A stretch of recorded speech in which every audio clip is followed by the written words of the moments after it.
लेना एक न देने दो, कोई मिलना नहीं उससे। ये हमारे अंदर बुराई वहां से घर करी थी और वो आज भी बहुत ज्यादा प्रबल है। इतनी प्रबल होगी हमारे अंदर उस काल के ऊपर आ सकता कि परमात्मा ने सैकड़ों बार हमें सावधान किया, बेटा मत देखो इस नादान की नादानी को, तुम सावधान रहो, मस्त रहो, अपना भजन करो प्रभु का, क्योंकि हम वहां सतलोक में भी भजन करते हैं, उसको याद करते हैं, अपने आप आनंद आता है, उस प्रभु के उस सार नाम का जाप करते हैं।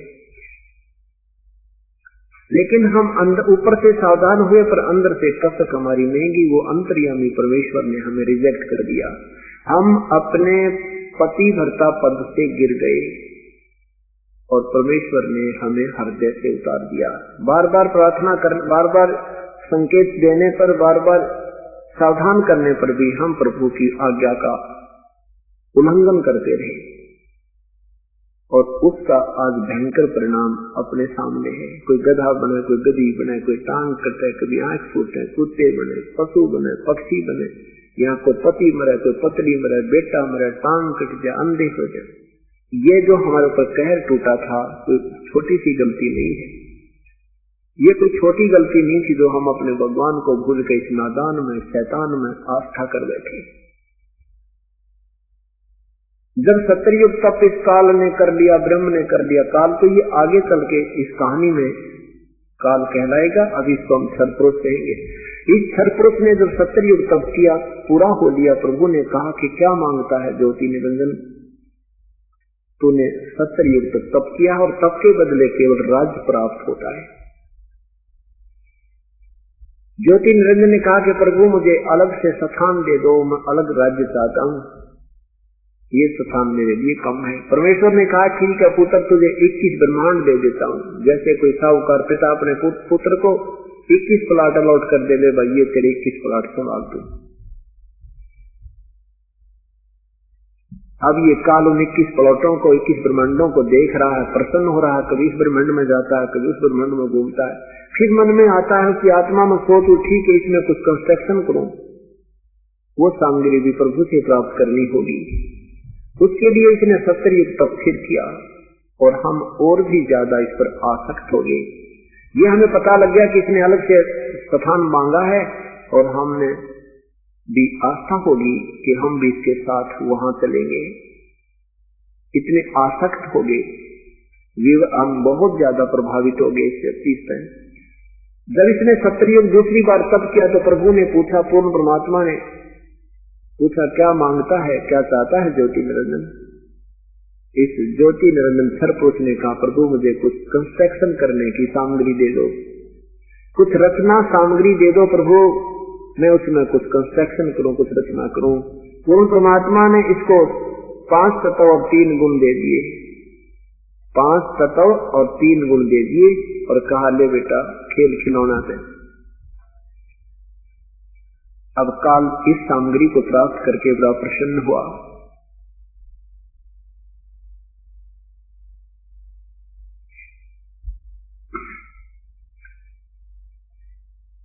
उसके बाद क्या हुआ, इसने सोचा कि ये सब कंस्ट्रक्शन भी होगी प्रभु की कृपा से और इसमें अब मुझे जीव चाहिए, मेरा अकेले का मन नहीं लगता। इसने 64 युग तप फिर किया। तीसरी बार जब इसने तप किया, 64 युग तप कर लिया तो प्रभु ने पूछा तू क्या मांगता है ज्योति निरंजन। जो मांगा था तुझे मैंने प्रदान कर दिया। तब इसने कहा कि परमेश्वर मुझे कुछ आत्माएं दे दो, मेरा अकेले का दिल नहीं लगता। परमेश्वर ने कहा कि देखो भाई ये मेरा अंश है, ये मेरे बच्चे हैं, क्योंकि जिस माता पिता से, जिस माँ से कोई पुत्र पुत्री उत्पन्न होती है उस माँ को पता है उसमें कितनी ममता होती है। ऐसे ही हम परमात्मा के शरीर से बाहर आए हैं, हम अपने पूर्ण परमात्मा कबीर देव से उत्पन्न हुए हैं, उसकी शब्द शक्ति से उनके शरीर से बाहर आए हैं। हम भले ही वतन से बाहर आए हैं तो उतनी ही ममता जैसी माँ की ममता अपने बच्चों में होती है। चाहे को किसा बूढ़ा था, लंगड़ा लुल्ला, अंधा गूंगा, किसा भी क्यों ना हो, माँ की ममता उनमें जो की तो होती है, बहुत ज्यादा होती है, और किसी का भी कोई हानि होती है तो उसको बहुत ठेस पहुंचती है। ऐसे उस परमेश्वर ने कहा कि ये मेरी आत्मा है, मेरे बच्चे हैं, ये नहीं दे सकता तुझे किसी कीमत पर, तो इनको सताएगा तो दुखी करेगा। कृष्ण ने कहा नहीं प्रभु, मैं सत का राज करूंगा, मैं किसी को दुखी नहीं करूंगा, जो जैसा कर्म करेगा वैसा ही फल दूंगा। परमेश्वर ने कहा तो एक बात कर, मैं एक बात हो सकती है, अगर वो स्वेच्छा से तेरे साथ जाना चाहते हैं तो उनसे पूछ लीजिए, नहीं तो मैं तुझे आज्ञा नहीं, मैं उनको नहीं भेज सकता। स्वेच्छा से कोई जाना चाहता तेरे साथ जा सकते हैं, पर फिर भी तू सत का राज करना, किसी को दुखी मत करना, अन्याय मत करना। अब ज्योति निरंजन ये अक्षर पुरुष हमारे पास आया। जो ही ये हमारे पास आया, जैसे हीरो के चारों तरफ बच्चे घूम जाते हैं, हीरोइनों के चारों तरफ घूम जाते, ऐसे हम उस ज्योति निरंजन के चारों तरफ खड़े हो गए। उसने कहा कि मैंने पिताजी से 21 ब्रह्मांड प्राप्त किए हैं, वहां पर ऐसे बनाऊंगा, वहां पर ऐसे हीरे पुण्य जवाहरात के जड़े हुए वृक्ष पर्वत बनाऊंगा, झरने बनाऊंगा, सुंदर बाग बगीचे बनाऊंगा, वहां ऐसे ऐसे आनंदित रहा करेंगे। क्या मेरे साथ चलोगे? हम तो पहले ही तैयार थे। हमने कहा कि यदि प्रभु हमें आज्ञा दे दे तो हम ज्योति निरंजन तेरे साथ चलने को तैयार हैं। तो ज्योति निरंजन ये पूर्ण ब्रह्म के पास, कबीर देव के पास आया और कहा कि प्रभु कुछ आत्माएं मेरे साथ चलने को एग्री है। परमेश्वर ने कहा कि मेरे सामने हाँ भरवा दे, मेरे सामने कवा दे एक बार उनसे, फिर मैं तेरे साथ भेज दूंगा। पूर्ण परमात्मा हमारे पास आए और साथ में ये ब्रह्म भी वही खड़ा था। परमेश्वर ने कहा कि कौन कौन सी आत्माएं हैं जो इस ज्योति निरंजन के साथ जाना चाहते हैं, वो हंस आत्मा दोनों हाथ खड़ा करके स्वीकार की दे। अब अपने भगवान के सामने नहीं हिम्मत पड़ी, नीची गर्दन करके सभी शांत हो गए। काफी देर सन्नाटा छाया रहा तो प्रभु ने दूसरी बार कहा, क्यों भाई तुम बोलते क्यों नहीं? ये तो ज्योति निरंजन कह रहा था कि मेरे साथ जाने को स्वेच्छा से तैयार हैं, क्यों नहीं बोलते तुम? तब एक आत्मा ने खड़ा होकर के, सबसे पहले एक हंस ने खड़ा होकर के स्वीकृति दी कि मैं जाना चाहता हूं प्रभु इसके साथ। परमात्मा ने उसके नंबर नोट किया। उसके बाद हमने देखा कि अब तो बात बन गई, एक ने नंबर ला दिया, फिर तो देखा हम सभी खड़े हो गए।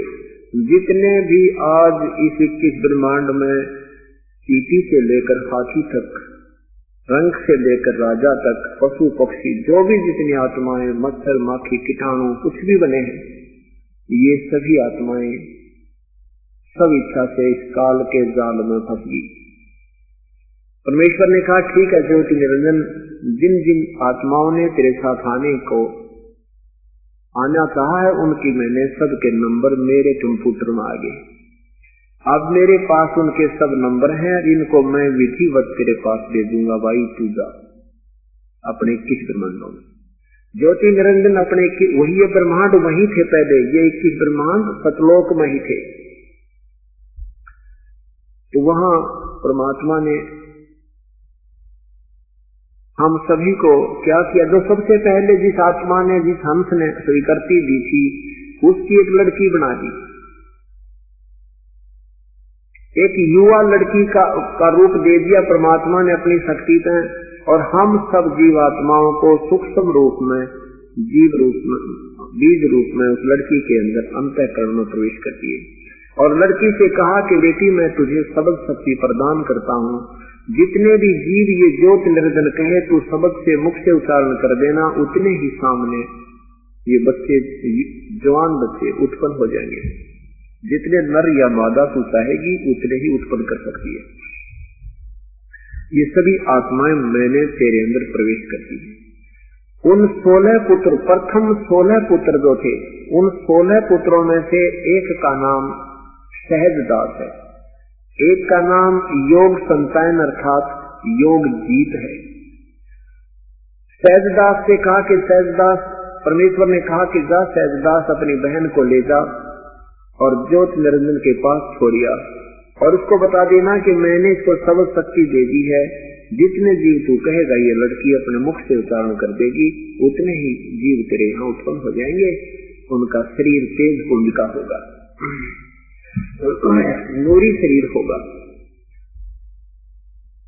ज्योति निरंजन उस लड़की को लेकर, जिसका नाम अध्या माया, प्रकृति देवी, अष्टंगी आगे चलकर पड़ा, उसका नाम अध्या माया, प्रथम माया और आधी माया भी बोलते हैं। अष्टंगी भी उसी को कहते हैं, दुर्गा भी उसी का नाम है। उस दुर्गा को लेकर के सहजदास ज्योति निरंजन के लोक में आकर के द्वीप में कहा कि ले ज्योति निरंजन, पिताजी ने इस बहन को भेजा है और जितने सब जीव तू कहेगा उतने ही ये उत्पन्न कर देगी, इसके पास सब शक्ति है। इतना कह करके इस लड़की को वहां छोड़ करके सहजदास वापस आ गया।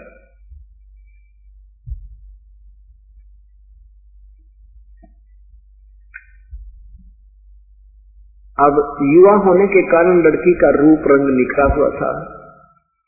अब ज्योति निरंजन के मन में दोष उत्पन्न हो गया। यहां से ये बात और बिगड़ गई। उस ज्योति निरंजन ने लड़की के साथ बलात् करना चाहा, जबरदस्ती करना चाहा, तो लड़की ने कहा कि ज्योति निरंजन, मुझे पिताजी ने सब शक्ति प्रदान की हुई है और जितने जीव तू कहेगा मैं उत्पन्न कर दूंगी, तो ये दुष्कर्म मत कर मेरे संग। और देखो, तू मेरा बड़ा भाई, मैं तेरी छोटी बहन हूँ और बहन भाई का ये पाप, ये कर्म महापाप का भागी होगा, तू ऐसा जुल्म ना करे। लेकिन इस ज्योति निरंजन ने एक नहीं सुनी और ये विषय वासना के वश हो गया, रजोगुण ज्यादा प्रभावित हो गया।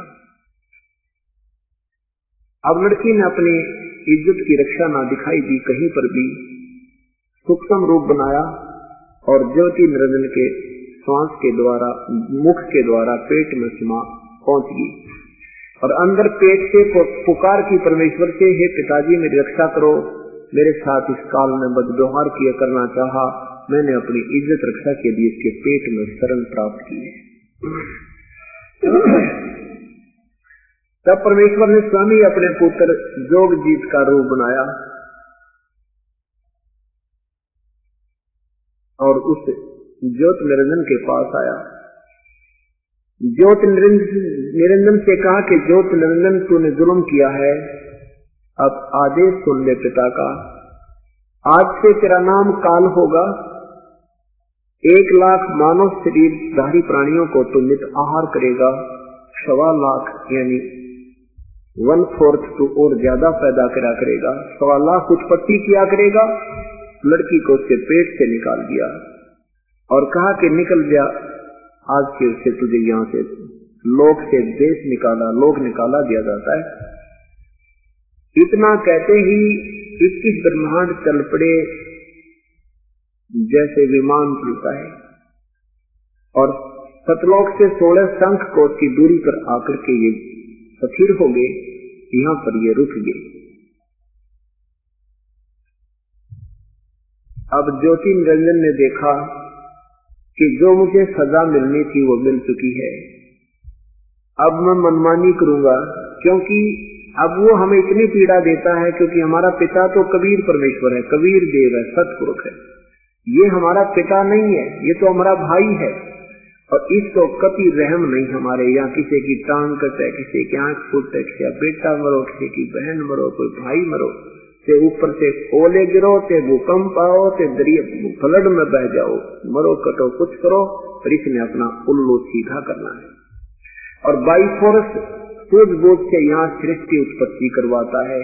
विषय वासना, ये तीनों गुण इतने जबरदस्त भर दिए जिसके कारण ये प्राणी विवश है और संतान उत्पत्ति ये अवश्य करके मानता है। किसी भी भूखंड को रुपये से ये काल का बहुत सुनियोजित जाल है।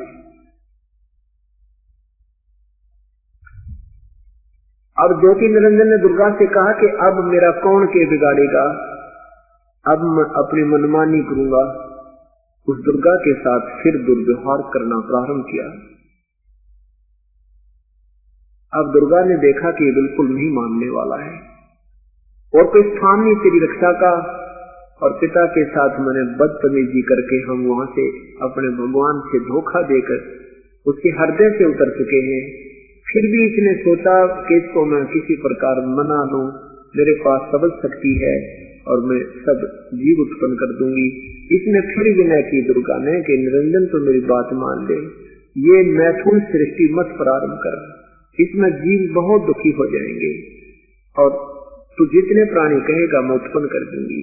फिर भी कहा कि एक बात सोच विचार करके, पहले तो और मैं एक ही पिता से उत्पन्न है, तू मेरा बड़ा भाई, मैं तेरी छोटी बहन। फिर भी इस अपनी इज्जत रक्षा के लिए और विनय करती है और अपनी एक बात समझाने की चेष्टा करती है कि तू यही बात समझ ले कि मैं तेरे पेट से निकल कर आई हूँ, तेरी बेटी होगी, तो यही रहम कर ले। पर इसके मन में 19-21 का कोई अंतर नहीं आया। ज्योति निरंजन ने अपनी जबरदस्ती के साथ शादी की और परमात्मा ने इस कन्या को प्रजनन इंद्रिय नहीं लगाई थी, वो भी ज्योति निरंजन ने अपने स्वार्थवश अपनी सबद शक्ति से प्रजनन इंद्रिय लगाई और साथ में शादी की, जबरदस्ती शादी की। एक ब्रह्मांड में एक ब्रह्मलोक बना रखा है। ब्रह्मलोक उसके उस लक्ष्य उसके भी ऊपरले हिस्से में एक गुप्त स्थान बनाया है। उसमें 3 स्थान बना रखे हैं, एक रजोगुण प्रधान क्षेत्र, एक सतोगुण प्रधान क्षेत्र, एक तमोगुण प्रधान क्षेत्र। जैसे किसी मकान में 3 कमरे हों, एक कमरे में अश्लील चित्र लगे हों और उसमें जो व्यक्ति जाता है तो उसकी मन की धारणा बहुत ही विकार युक्त हो जाती है।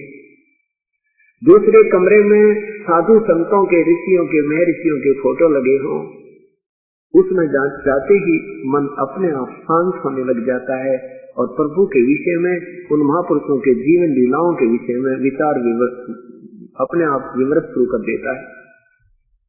और तीसरा, जिसमें देशभक्तों के, शहीदों के फोटो लगे हों, उसमें जाते ही इस मन में अपने आप ब्लड में करंट सा आने लग जाता है, खून खोलने लग जाता है।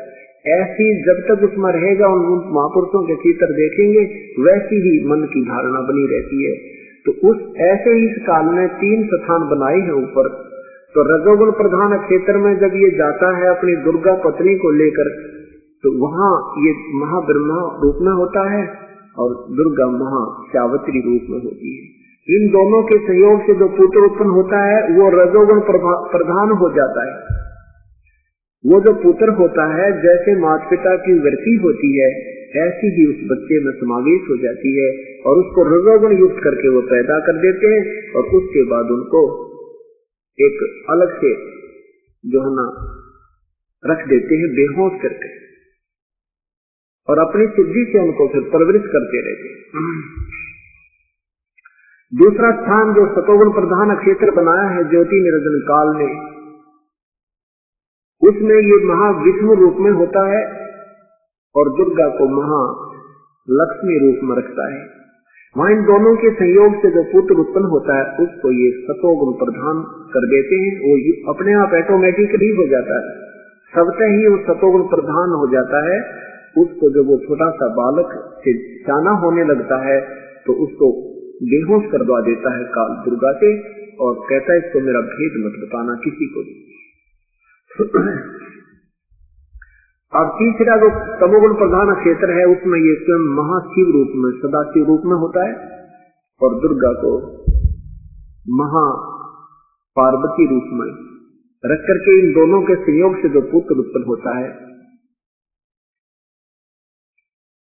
उसका नाम वो तमोगुण युक्त हो जाता है, उसका नाम शिव रख देते हैं। सतोगुण प्रधान पुत्र का नाम वो विष्णु रख देते हैं और रजोगुण प्रधान क्षेत्र में उत्पन्न रजोगुण प्रधान पुत्र का नाम वो ब्रह्मा रख देते हैं। और इन तीनों पुत्रों को कोमा में रखते हैं, इनको बेहोश रखते हैं, अचेत रखते हैं। जब ये तीनों पुत्रों की उत्पत्ति होगी तब ज्योति निरंजन ने कहा कि दुर्गा, मैं आज से कसम खाता हूं कि आज के बाद कोई भी प्राणी, किसी भी प्राणी को मैं दर्शन नहीं दूंगा मेरे 21 ब्रह्मांड में। मैं कभी किसी के सामने अपने इस वास्तविक रूप में नहीं आऊंगा। मैं एकांत स्थान पर रहूंगा, गुप्त रहूंगा, अदृश्य रहूंगा, अपने योग माया से छुपा रहूंगा।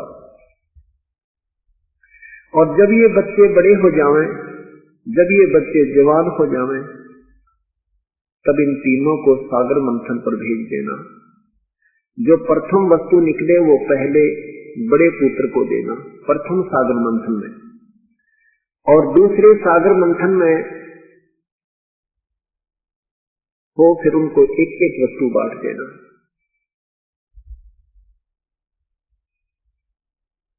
अब दुर्गा ने कहा कि ज्योति निरंजन तू सारी मनमानी कर रहा है, एक नहीं मानता मेरी, अब तो मेरे साथ तो रह ले, कम से कम इन 21 ब्रह्मांड का संचालन मैं कैसे कर पाऊंगी, आप मेरे साथ रहो। लेकिन काल ने ये स्वीकार नहीं किया, क्योंकि 1 लाख प्रतिदिन प्राणियों को भून कर खाएगा।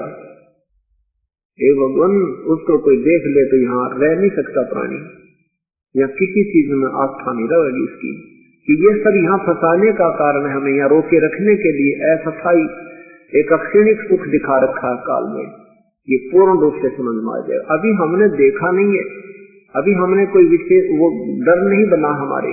जब ये कभी या तो इस ज्ञान से और भक्ति से आपको डर लगेगा, क्योंकि ज्ञान से भी बच्चा बड़ा होकर सियाना हो जाता है, और यह आंखों देख ले तो फिर तो कहना है कि, तो कहने का भाव ये है कि ज्योति निरंजन काल के सूझबूझ से, इसने ज्योति निरंजन ने सूझबूझ से व्यवस्था की है कि यदि मैं ईद के सामने आऊंगा और 1 लाख जीव रोज खाऊंगा, किसी का बेटा मरेगा, क्योंकि उस स्वर्ग में भी मरते हैं, वहां भी मरते हैं, देवता भी मरते हैं, इनके बेटे भी मरे, इनकी बेटियां मरे, इनकी पत्नी मरती है, इनका भी वहां बुरा हाल होता है, हाहाकार मचता है। तो इसने सोचा कि ये कोई देख लेगा मुझे तो इनको पता लग जाएगा, फिर ये सावधान ना हो जाऊं, इसलिए ये गुप्त रहता है। 21वें ब्रह्मांड में इसने एक ही स्थान इतना बड़ा चौड़ा ले रखा है जिसमें 5 महाब्रह्मांड, 5 ब्रह्मांडों के इक्विवेलेंट, अर्थात एक महाब्रह्मांड के तुल्य स्थान वहां रखता है। उसमें एक तपस्शिला है, उस तपस्शिला से फिर काफी दूर इसने अपना स्थान बनाया है, गुप्त रहता है, वहां ये वास्तविक रूप में रहता है। और इस ब्रह्मलोक में ये महाब्रह्मा, महाविष्णु, महाशिव रूप में रहता है। एक सिद्धि होती है जो नाना रूप बना सकती है। तो इसने कहा कि ठीक है, जब ये बच्चे सियाने हो जाए तो और मेरा भेद मत देना। अब दुर्गा इसके वश होगी, दुर्गा इसके विवश होगी, इसकी हर बात की आज्ञा का पालन करती है। और इसने आदेश दे रखा है कोई भी जीव यहाँ से निकल ना जावे, किसी को सद्बुद्धि ना आ जावे, कोई भक्ति पूर्ण संत की ना कर लेवे। इसलिए दुर्गा को बहुत सावधान कर दिया। जब ये तीनों बच्चे बड़े हुए तो ब्रह्मा को कमल के फूल पर बैठाकर सचेत कर दिया। देवी भागवत महापुराण 3रे स्कंद में नारद जी को, अपने पुत्र को ब्रह्मा जी बता रहे हैं कि नारद जी, मैं जब मेरी जब उत्पत्ति हुई, मैं कमल के फूल पर बैठा था, मुझे नहीं मालूम इस अगाध जल में मैं कहां से उत्पन्न हो गया, कौन मेरी सृष्टि करने वाला पिता है। और इस जल में कोई देखा कि इस कमल का कहीं ठिकाना होगा, वो देखा तो इसका कहीं और छोर नहीं मिला। उसके बाद मैं कमल के फूल पर फिर आकर बैठ गया तो आकाशवाणी हुई कि तप करो। मैंने 1000 वर्ष तक तप किया। उसके बाद आकाशवाणी हुई कि सृष्टि रचो, तो मैंने सोचा किसकी सृष्टि रचो, कोई स्थान तो नजर आ नहीं रहा, सब जगह जल ही जल है, जल में एक कमल है। उसी समय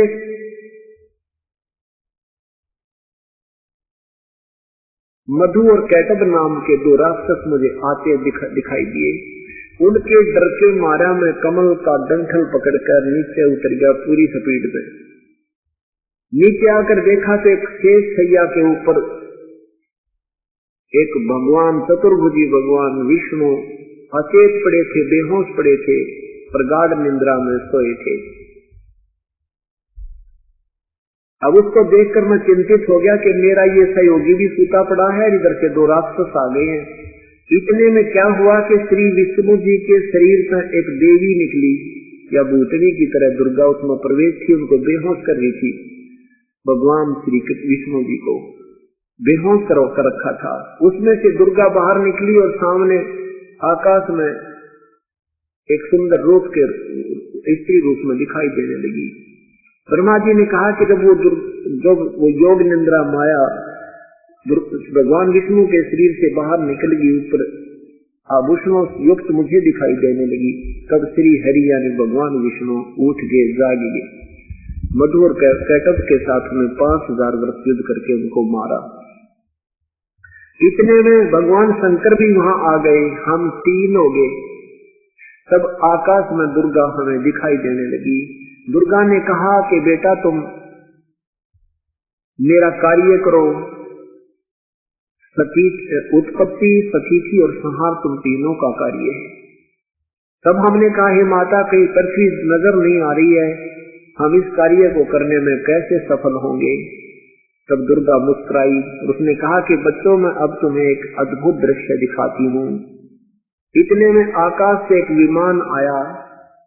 दुर्गा ने हमें कहा कि तुम तीनों इस विमान में प्रवेश करो, विराजमान हो। हम माता की आज्ञा का पालन करके उसमें विराजमान हुए विमान में। दुर्गा ने यानी देवी ने अपनी शक्ति से विमान को आकाश में उड़ा दिया। जिस लोक में हमारा विमान पहुंचा वहां एक ब्रह्मा और विराजमान थे। ये देवी भागवत महापुराण 3रा सकंद सुना रहा हूं आपको। गीता प्रेस गोरखपुर से प्रकाशित, आप घर जाकर भी पढ़ सकते हो।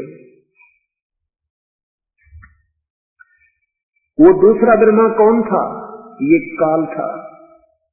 ये महाब्रह्मा महाविष्णु मासी रूप में ब्रह्मलोक में रहता है और इनका भ्रम निवारण करने के लिए कहीं ये प्रभु ना पाट जावे, अपने आप को समर्थ मान के यहाँ मार ना खा जावे, इसलिए इनका भ्रम पहले ही निवारण कर दिया कि तुमसे अलग भी कोई शक्ति और है। ब्रह्मा जी बता रहे हैं अपने पुत्र नारद को कि उस दूसरे ब्रह्मा को देख करके श्री विष्णु और श्री शंकर जी ने मुझसे पूछा कि हे चतुरानन, ये दूसरे ब्रह्मा कौन है? मैंने कहा कि मुझे नहीं मालूम ये कौन है दूसरे ब्रह्मा। हे भगवान, मैं कौन हूँ, ये कौन है, मुझे कोई मालूम नहीं। इतने में हमारा विमान दूसरे स्थान पर पहुंचा। वहां पर एक शिव जी और एक सुंदर भवन से निकला। नंदी वृषभ पर सवार था, 3 नेत्र थे। उस दूसरे शंकर को देख करके हमारे साथ बैठे हुए शिव जी भी चक्कर में पड़ गए, कहने लगे ये दूसरा शंकर कौन है। इतने में हमारा विमान तीसरे स्थान पर पहुंचा जहां पर एक विष्णु और विराजमान था। उस दूसरे विष्णु को देखकर हमारे साथ बैठा हुआ विष्णु भी असमंजस में पड़ गया कि ये दूसरा विष्णु कौन है। इतने में हमारा विमान आगे चला। एक सुंदर एक बहुत बड़े समुद्र में पहुंचा। वहां एक सुंदर द्वीप था, उस पर एक मनोहर पलंग बिछा था, उस पर एक दिव्य रमणी बैठी थी। उस देवी के पास जाकर के हमारा विमान रुक गया। हम विमान से नीचे उतरे। पहले तो हमने कहा कि हम नहीं जानते इस देवी के विषय में, ये कौन स्त्री है। तब भगवान विष्णु ने ध्यानपूर्वक देखा कि हो ये तो अपनी माता है और इसको मैंने देखा था जब मैं छोटा सा बालक रूप में था। ये मुझे पालने में दुला रही थी, मैं अपने पैरों के अंगूठों को चूस रहा था। इतना तो मुझे याद है, क्योंकि इस काल में वो इसको दृष्टि दे दी का विष्णु जी को कि इन्होंने अपने बचपन की याद आई। उसके बाद भगवान विष्णु ने दुर्गा की स्तुति की, स्वरूपा हो, ये संसार तुम्ही से उद्भासित हो रहा है। मैं ब्रह्मा तथा विष्णु, हमारा तो आविर्भाव और जन्म, आविर्भाव माने जन्म और तिरोभाव में मृत्यु होती है, हम अविनाशी नहीं है। तुम ही अविनाशी हो, प्रकृति देवी हो,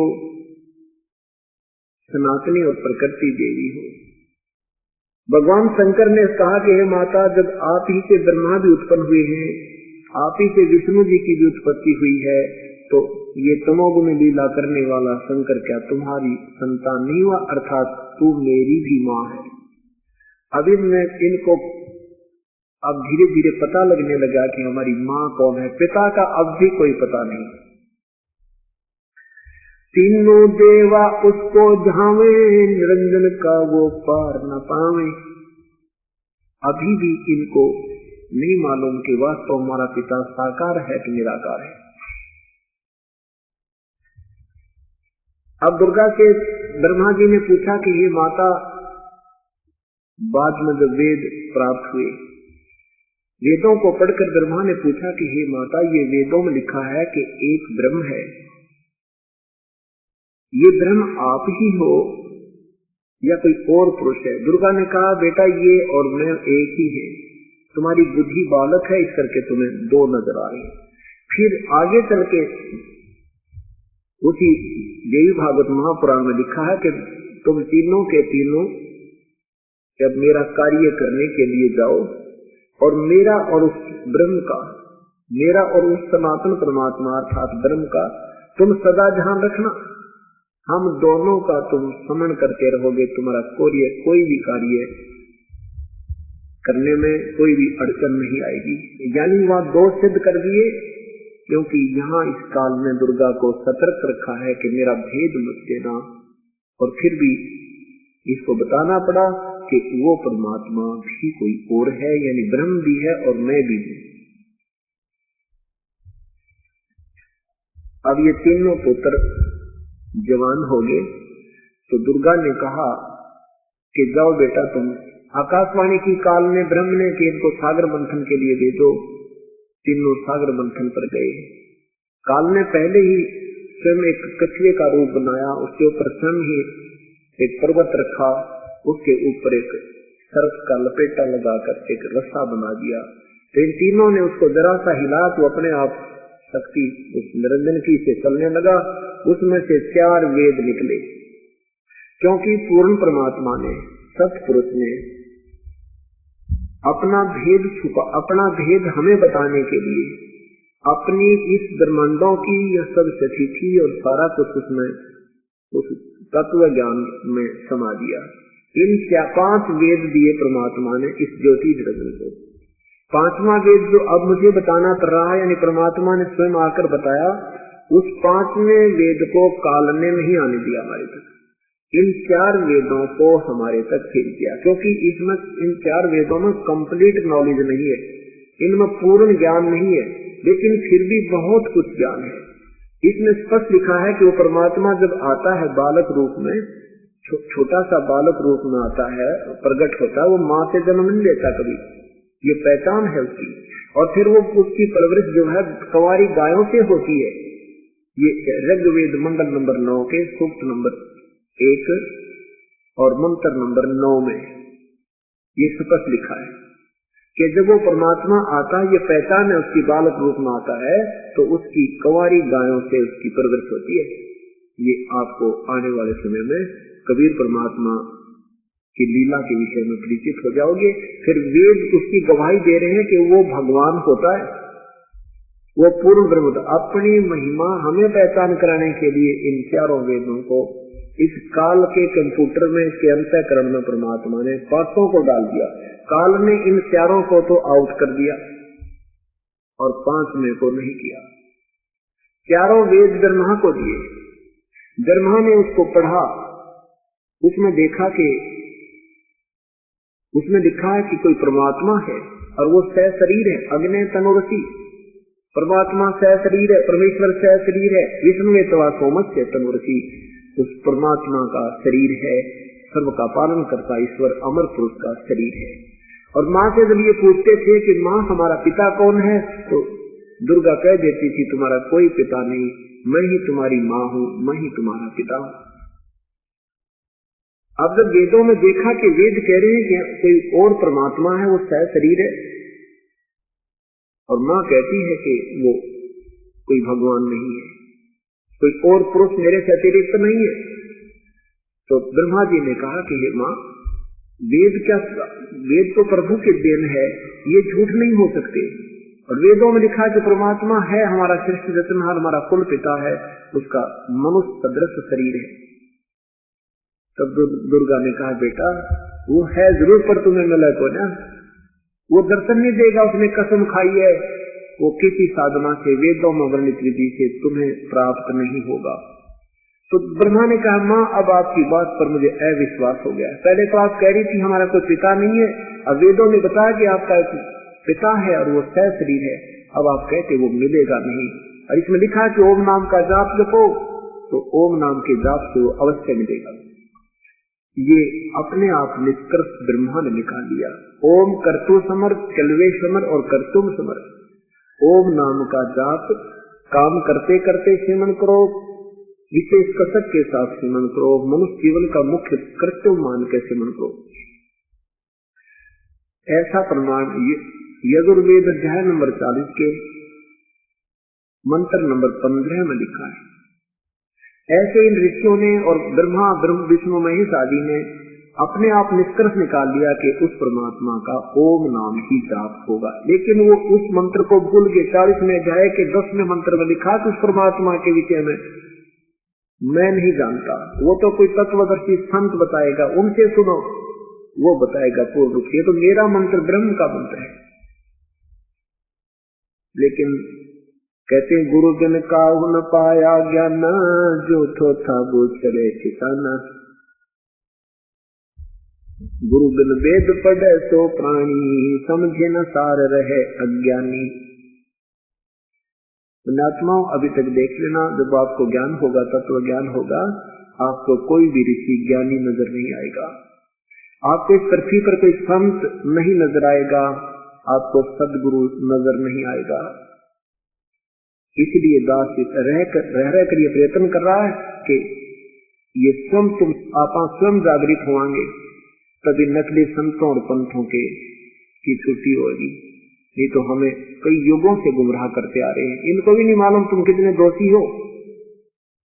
ये सोच रहे हैं हम बहुत पुण्य का काम करें, लेकिन ये पाप कर रहे हैं। करते हैं पुण्य होत है पापम, ये करते दिखे पुण्य और कर रहे हैं पाप। क्योंकि कुमारक दर्शन करना, कुमारक पर जीव को लगाना माँ बाप का भागी होना होता है।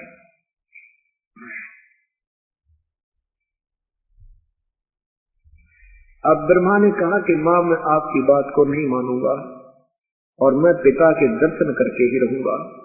दुर्गा ने कहा बेटा यदि तुझे पिता के दर्शन नहीं हुए तो तू क्या करेगा? कि मैं तुझे शकल नहीं दिखाऊंगा। इतना हट करके और एकांत स्थान में पहुंच गया, वहां बैठ गया समाधि लाके, ध्यान लगाऊंगा। 4 युग तक ब्रह्मा ध्यान लगाए बैठा रहा।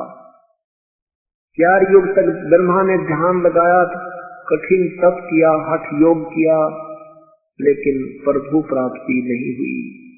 गीता जी के अध्याय नंबर 11 के मंत्र नंबर 48 में लिखा है कि ये जो मेरा वास्तविक रूप है, ना पहले क्षण देखा, ना कोई आगे देख सकता, और ये ना किसी वेदों वर्णित विधि से, ना किसी जप से, ना तप से, ना किसी क्रिया से मेरा प्राप्त नहीं हो सकता, मुझे कोई प्राप्त नहीं कर सकता। ये मेरा अटल नियम है। गीता जी के अध्याय नंबर 4 के मंत्र नंबर 24 और 25 ने कहा कि ये मेरा घटिया अटल नियम है कि मैं कभी किसी के सामने प्रत्यक्ष नहीं होता, अपनी योग माया से छुपा रहता हूँ, और ये बुद्धिहीन संसार मुझे अव्यक्त को व्यक्त मान रहे हैं। मैं अव्यक्त हूँ, मैं नहीं दिखता यहाँ किसी को, और ये मुझे कृष्ण मानेंगे। मैं कृष्ण नहीं हूँ। और कृष्ण जी तो सामने खड़े हो कैसे कहता मैं कृष्ण नहीं हूँ, मैं व्यक्त नहीं हूँ, मैं व्यक्ति नहीं हूँ। इसलिए ये तत्व ज्ञान की कमी से हम अभी तक श्री कृष्ण द्वारा बोला हुआ ही गीता जी का ज्ञान मानते रहे।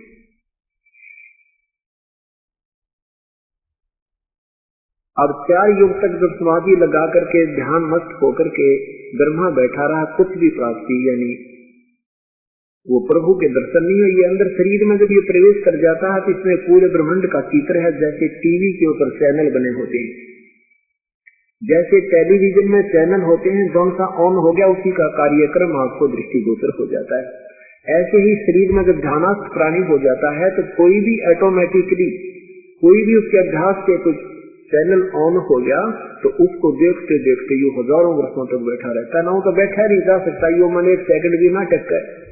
ये जो समाधि लगाते हैं ये कोई नचले नहीं टकते, ये शरीर सफीला बैठा है, आसन पे है, लेकिन मन तो बकवाद ऊपर नौकी में देख रहा है। और उसमें ईश्वर के नाम से बैठने से तप बन जाता है और तप से सिद्धि और राज्य प्राप्त होता है।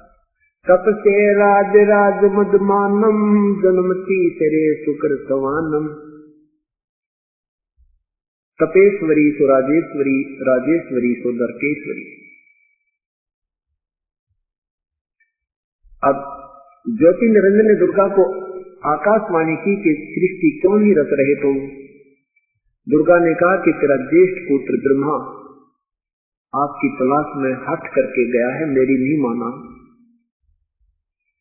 ज्योति निरंजन ने कहा कि उसको वापस बुला लो और कह दो मैं किसी को दर्शन नहीं दूंगा। दुर्गा ने अपने पति के आदेश से अपने सबल शक्ति से एक लड़की उत्पन्न की, उसका नाम गायत्री रखा। गायत्री से कहा जा बेटी तो अपने भाई ब्रह्मा को उठा कर ला, तो समाधि है, उसके चरण छूना, चरण छूते उसकी समाधि टूट जाएगी। क्योंकि जब हम सतलोक से आए थे हम सभी में सिद्धि थी, शक्ति थी। ये तो बाद में हम डिस्चार्ज कर दिए काल में यहाँ पे।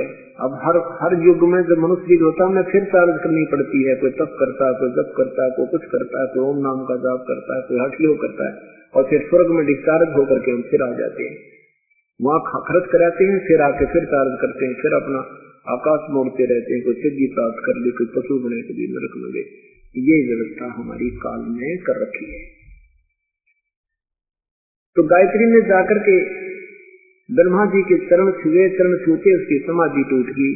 सामने युवा लड़की को देखकर ब्रह्मा ने कहा कि तू कौन उल्टा आ गई, मेरे तप को भंग करने के लिए मैं तुझे साप देता हूँ।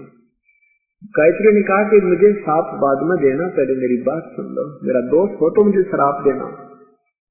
कहा कि माँ ने बुलाया है, आपके बिना जीवों की सृष्टि नहीं हो पा रही है और मैं तो केवल माँ का आदेश लेकर आई हूँ, मेरा कोई दोष नहीं है। तो ब्रह्मा ने कहा गायत्री मैं कैसे सुनूं, माँ के सामने मैं वचन कहकर आया हूँ कि मैं या तो पिता के दर्शन करके आऊंगा और नहीं दर्शन हुए तो तुझे सकल नहीं दिखाऊंगा, और 4 युग हो गए मुझे पिता के दर्शन नहीं हुए। अगर तू मेरी झूठी गवाही दे दे कि मुझे पिता के दर्शन हो गए तो मैं माँ के सामने जा सकता हूँ, नहीं तो मुझे शर्म लगती है। गायत्री ने कहा चलो ठीक है, माँ का आदेश है कि उसको लाना है भूखंड पूर्वक तरीके से, किसी प्रकार एट एनी कॉस्ट, किसी भी कीमत पर उसको उठा के लाना है। तब गायत्री ने एक शर्त रखी, अभद्र थी, ब्रह्मा ने स्वीकृति दी। अपना एक और गवाह बनाने के लिए गायत्री ने अपनी सबर शक्ति से एक लड़की उत्पन्न की, उसका नाम पौपवती रखा। उससे भी कहा कि तुम हमारी ये गवाही दे देना कि ज्योति निरंजन को ब्रह्मा को उनके पिता के दर्शन हुए। अब पौपवती ने भी सोचा कि मैं झूठा हाँ भर दूंगी और ये फिर कह देंगे इसी ने झूठ बोला, हमने कहा नहीं, तो कहीं ये मेरी अकेले की पिटाई ना हो जाए। तो इसने भी एक ऐसी शर्त रखी, अभद्र थी। तो ऐसे इन्होंने एक दूसरे को सहयोग दिया और फिर तीनों के तीनों माता के पास आ गए। दुर्गा ने पूछा क्यों बेटा तुझे तेरे पिता के दर्शन हुए? ब्रह्मा ने कहा हाँ मुझे पिता के दर्शन हुए माँ। भाई कोई प्रमाण, कोई चिन्ह बता। ब्रह्मा ने कहा कि ये दोनों मेरे गवाह हैं, इनके सामने दर्शन दिए पिता ने। दुर्गा ने पूछा क्यों? पोती और गायत्री से पूछा, दोनों ने स्वीकृति दे दी। हाँ, मेरे सामने पिता के दर्शन हुए। अब गायत्री समंजस में पड़ गई कि भी मुझे तो कह रहा था, मैंने कसम खा ली है, मैं किसी को दर्शन नहीं दूंगा, और इनको दर्शन दे दिए। तो इस बात से गायत्री महसूस करके एकांत में बैठती और मन में कहती है कि तू झूठा है ज्योतिनंद, तू झूठा है, और मुझे कह रहा था कि मैं किसी को दर्शन नहीं दूंगा, तूने इनको दर्शन दे दिए। आकाशवाणी की ज्योति निरंजन ने के तीनों झूठ बोल रहे हैं, मैंने कोई दर्शन नहीं दिए। अब तक दुर्गा आई करड़ी सी होकर आके तीनों से कहा कि मुझे आकाशवाणी हुई तुम्हारे पिता की, वो कहते मैंने कभी किसी को दर्शन नहीं दिया, झूठ बोलते। तो तीनों हंसने लगे और कहने लगे, माँ कहने लगे हमने तो आपके सामने, ब्रह्मा ने कहा कि आपके सामने आने में शर्म लगे थी, इसलिए झूठ बोलनी पड़ेगी, दर्शन नहीं हुए थे। तब दुर्गा ने श्राप दे दिया तीनों को। ब्रह्मा को श्राप दिया कि तेरी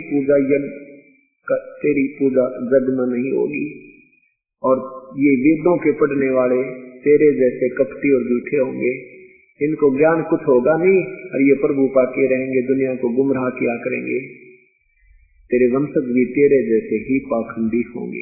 ऐसा श्राप दे दिया। इस श्राप को पाकर के ब्रह्मा बेहोश हो गया। काफी देर में होश में आया। गायत्री को श्राप दिया कि तू गाय बनेगी और तेरे कई सांडपति होंगे। गोपवती को श्राप दिया कि तू एक गंदे स्थान पर उत्पन्न होने वाली जड़ी होगी, केवड़ा केतकी नाम की जड़ी होगी, गंदगी में उत्पन्न होया करेगी। तीनों को श्राप देकर के दुर्गा विष्णु जी के लोक को चली।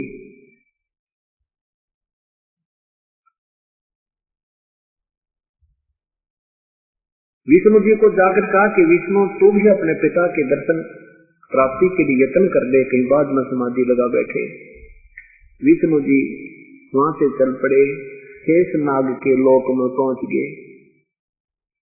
अब शेषनाग ने देखा कि तेरी जुरिडिक्शन में और तेरी परमिशन के बिना ये कौन आदमी आ रहा है बेधड़क होकर। तेरी जुरिडिक्शन में तो चिड़िया भी पैर नहीं लगा मार सकती, पर नहीं लगा सकती, यानी अपनी अपनी शक्ति में सभी यहाँ इस काल के लोक में आंडी पाके बैठे, अपने से बड़ा कोई नहीं मानता किसी ने, और अपनी जुरिडिक्शन सीमाएं बांट रखी है। कुत्ते ने अपनी बांट रखी है, राजा ने अपनी बांट रखी है, जोटे ने अपनी बांट रखी है, और इन भगवाना ने अपनी बांट रखी है। इसमें कोई डिस्टर्बेंस कर दे तो मरने मारने को ये तुरंत तैयार रहते हैं। अब जो ही विष्णु जी को उस लोक में आया देखा तो शेषनाग ने देखा कि ये कैसे आदमी बेधड़क आ रहा है, इसमें तेरा बिल्कुल खौफ नहीं। अपनी प्रभुता और अपना खौफ दिखाने के लिए, पूर्व सूचना देने के लिए अपने 1000 पुनों से फुंकारा छोड़ दिया, जहर का, विष का। जैसे धुंध होती है ऐसे विष्णु जी के चारों तरफ धुंध टाइप होगी, और विष्णु जी का शरीर कति काला हो गया, जैसे स्प्रे पेंट हो जाता है। अब श्री विष्णु जी ने देखा कि ये नादान सर्प ने, मैंने इसको कुछ कहा नहीं, छेड़ा नहीं, अभी तक कोई इसके साथ बदव्यवहार नहीं किया, इसने मेरे साथ ऐसा बदव्यवहार किया, इसको अभी ठीक करता हूँ, इसको मार डालता हूँ। तो क्यों उसी समय आकाशवाणी की ज्योति निरंजन के विष्णु अब तो इसको कुछ मत कहना, अगर तुम ऐसे ही लड़गड़ मरने लगे तो यहाँ सृष्टि कैसे रची जाएगी, वापस जाओ, इसका तो बदला लेना। एक समय तेरा जन्म होगा द्वापर युग में श्री कृष्ण रूप में, और ये काली दय में वहां उत्पन्न होगा, तब तो इसमें वहां अपना बदला ले लेना, अब मत कुछ मत कहना। और जाके अपनी माँ को वो साफ साफ बता दे और सुन ले, मैं कभी किसी को दर्शन नहीं दूंगा, और कहीं तू ब्रह्मा की तरह झूठ बोलेगा तो तेरा भी ब्रह्मा वाला हाल हो जाएगा। विष्णु वापस गए। माँ ने पूछा, बेटा तेरे पिता के दर्शन हुए? विष्णु जी ने कहा कि नहीं माता, मुझे पिता के दर्शन नहीं। दुर्गा ने सीने से लगा दिया और कहा बेटा तू सत्यवादी होगा, तेरी जग में कीर्ति होगी, ये मेरा आशीर्वाद तेरे साथ है। और फिर बोली आजा मैं तुझे तेरे पिता दिखा दूं। अब ऐसे खिलौने देकर बोल रखे हम सारे। विष्णु जी से कहती है कि ध्यान लगा तेरे शरीर में, पहुंच यहाँ सहस्रार कमल में। सहस्रार कमल में पहुंचा तो वहां कहते जलमल जलमल जो जलमल जलमल जलमल होई, और यही तेरा पिता ज्योति निरंजन होई, कि ये तेरे पिता के दर्शन है, बस बेड़ा पार हो गया तेरा। अब विष्णु जी प्रसन्न हो गए कि मुझे पिता के दर्शन प्रकाश रूप में हो गए, ज्योतियां देख ली। तो ब्रह्मा वापस विष्णु जी ने कहा मां मैं अति प्रसन्न हूं। उसके बाद दुर्गा शिव के पास गई, शिव के लोक में। शिव जी से कहा बेटा तू भी अपने पिता के दर्शन करने की ट्राई कर ले, तेरे दो भाइयों को तो मिला नहीं। अब शंकर भगवान इस बात में समझदार निकले कि जब मेरे दो भाइयों को पिता नहीं मिले तो मैं क्यों व्रत प्रयत्न करूं। दुर्गा से कहा मां, जब मेरे दो भाइयों को भगवान मेरे पिता के दर्शन नहीं हुए, उनका ऐसा कोई नियम है, तो मैं तो ट्राई ही नहीं करता, मैं प्रयत्न नहीं करता। मेरी एक प्रार्थना आपसे। दुर्गा ने कहा बोलो। हे मां, मुझे अमर कर दे, मैं कदे ना मरूं, मुझे ऐसा वर दे दे। दुर्गा ने कहा बेटा ये कभी नहीं हो सकता। यहाँ तो जो उत्पन्न हुआ है 21 ब्रह्मांड में उसकी मृत्यु निश्चित है, और जो मर गया जन्म पुनर्जन्म अवश्य है उतर, ये तो मेरे काबू से बाहर की बात है। हाँ तुझे एक विधि बता दूंगी जिससे तेरी उम्र सबसे बड़ी हो जाएगी। शिव जी ने कहा कि मां यही कृपा कर दो। तब दुर्गा ने कहा बेटा अपने श्वासों की प्रक्रिया को कम करो, तुम्हारा शरीर श्वासों से निर्धारित होता है, श्वास कम से कम लो, ज्यादातर मेडिटेशन ध्यान करके प्राणायाम करके सूक्ष्म श्वास बना लो, श्वास कम लिया करो। अपने 10वें द्वार के पास अपने श्वासों को रोक लिया करो, ऐसा अभ्यास करो जिससे तेरी उम्र बड़ी हो जाएगी। तो ये हम देखते हैं कि भगवान शिव जी ज्यादातर समाधिस्थ ही रहते हैं। इस कारण से सात ब्रह्मा की मृत्यु के उपरांत एक विष्णु जी की मृत्यु है, और 7 विष्णु की मृत्यु के उपरांत एक शिव की मृत्यु है। ब्रह्मा जी की आयु का कल आपको प्रमाण दिया था, कितनी लंबी चौड़ी उम्र है। 1008 चतुर्युग का दिन, इतनी ही रात्रि हम, और फिर 30 दिन का महीना, 12 महीने का एक वर्ष, 100 वर्ष की आयु ब्रह्मा की, और उससे 7 गुना विष्णु की, और विष्णु जी से 7 गुना शिव की। परमात्मा कहते एक ही उम्र बुलंद मरेगा अंतरे, इतनी लंबी भी उम्र होगी तो भी मरे पार पड़ेगी, क्योंकि किस ब्रह्मांड में कोई जीव सफाई नहीं है, वो सक्षम नहीं है, अविनाशी नहीं रह सकता। तो भगवान शिव जी इसी बात से प्रसन्न हुए और अपनी साधना करने, उसी तरह रहने को स्वीकार किया। अब उधर से ज्योति निरंजन ने कहा कि दुर्गा तूने इनको श्राप नहीं देना था, अब मैं तुझे श्राप देता हूं, द्वापर युग में तू पार्वती होगी और तेरे 5 पति होंगे। दुर्गा ने कहा कि ज्योति निरंजन, मैंने अपने पैर पे आपको आड़ा मार रखा है, हम तेरे वश हो गए हैं, हमने अपना पति छोड़ दिया, अपना कुल मालिक छोड़ दिया, अब तू कितने नाच नचा ले, मुझे नाचना पड़ेगा। एक तरफ से तो कहता है कि तू कंट्रोल कर 21 ब्रह्मांड को, और बच्चों ने गलती की, मैंने जरा सी सजा दे दी तो तूने ऊपर से मुझे वो सजा दी, तू जो कहेगा वैसे मुझे करना ही पड़ेगा। कुछ दिनों के बाद क्या किया ज्योति निरंजन ने, दुर्गा से कहा कि इन बच्चों को अब तो सृष्टि उत्पन्न कर, जीव उत्पन्न कर मेरे लिए, आहार तैयार कर मेरा। दुर्गा ने तीनों से कहा बेटा तुम मेरे से शादी करके पुत्र उत्पत्ति करो, बच्चे उत्पन्न करो। तीनों देवताओं ने कहा हे माता ऐसा पाप। तब दुर्गा ने कहा बेटा मैं तो तुम्हें देखना चाहती थी, तुम वैसे इतने बड़े लंबे हो गए हो, कुछ थोड़ा बहुत विवेक भी रखते हो, तुम्हारे अंदर कोई शिष्टाचार भी आया है कि नहीं। ठीक है पुत्रो जाओ तुम सागर मंथन करो, वहां से तुम्हें जो वस्तु मिले एक एक नारी नारी लेकर आना। सागर मंथन के लिए गए। दुर्गा ने स्वयं ही अपने 3 रूप और बनाए। अपनी सिद्धि शक्ति से और सागर में छुप गई। सागर मंथन किया तो 3 बार में 3 स्त्रियों के रूप में बाहर आई और चौथे रूप में मां के रूप में विराजमान रही। पुण्यात्माओं, जब आप इस तत्व आध्यात्मिक ज्ञान से परिचित हो जाओगे तभी ये समझ में आएगा। अभी तक तो हम ये अभी हीट एंड ट्रायल मेथड पर आधारित हैं। अब तक तो हम सामने देख लेते हैं, हमें अच्छा लगता तो स्वीकार कर देते हैं, नहीं तो कहते नहीं ऐसा नहीं हो सकता। परमात्मा के मार्ग में कोई असंभव चीज नहीं होती। ये सोचना कि ऐसा नहीं हो सकता, ये अपनी अल्प बुद्धि का ही प्रमाण और विचार विमर्श होता है। उधर से 3 रूपों में दुर्गा बाहर आई, 3 युवा लड़कियों के रूप में। तीनों के तीनों और तीनों लड़कियां साथ आकर के मां के पास उपस्थित हुई। दुर्गा ने पूछा कि पहले नंबर पे कौन निकली थी? उन्होंने बताया कि ये 1 नंबर पे निकली थी। उसका नाम सावित्री रख दिया, ब्रह्मा से उसकी शादी कर दी कि ये तेरी पत्नी है। दूसरी का नाम लक्ष्मी रखा, वो विष्णु जी से ब्याह दी। और तीसरी का नाम उमा रखा, वो शंकर जी से शादी कर दी। और तीनों की शादी करके कहा बेटा जाओ अपने अपने लोक में और सृष्टि रचना प्रारंभ करो। तीनों पुत्रों की शादी करने का विवरण 3रा स्कंद देवी भागवत महापुराण आपको प्रमाणित कर रहा है, ज्यों का त्यों। और ये पुराण और वेद तो दास ने अभी देखे 2 वर्ष पूर्व।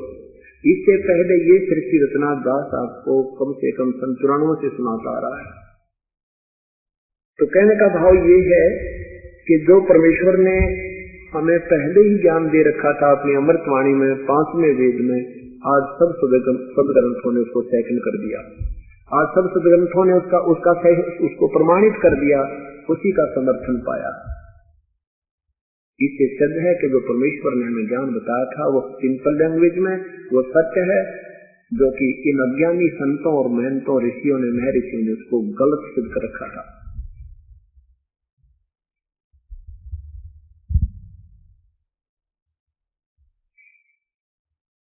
अब यहाँ से ये सुर और असुर उत्पन्न होने शुरू हुए।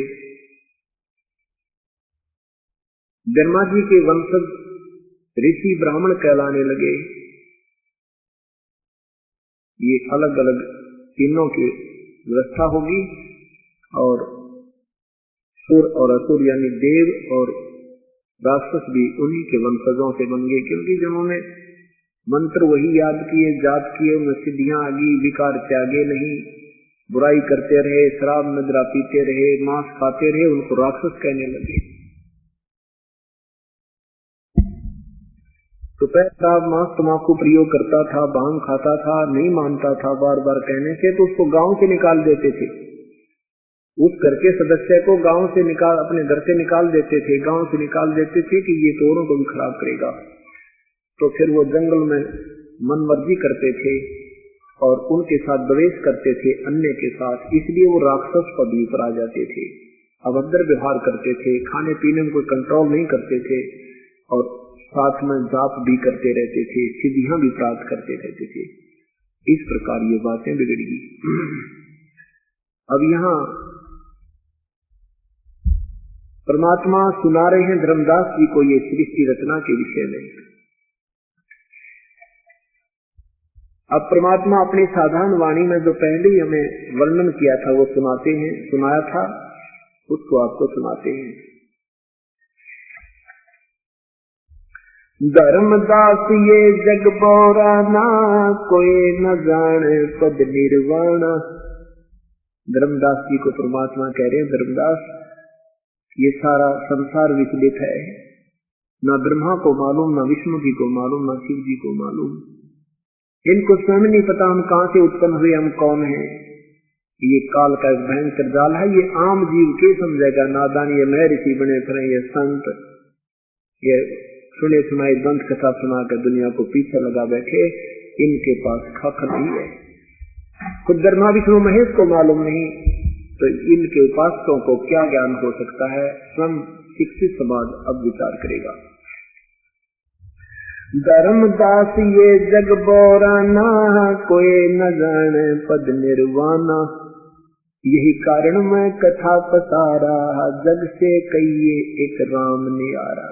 इन सब से अलग है वो प्रभु, अभी तक इस निर्वाण पद को कोई नहीं जानता, वास्तव पूर्ण मोक्ष मार्ग को नहीं कोई जानता। सब विचलित हैं, अपनी अपनी द्वंद कथा सुना रहे हैं, इसलिए मैंने तुझे ये कथा विस्तार से सुनाई है। यही कारण मैं कथा पसारा, जग से कोई एक राम न्यारा।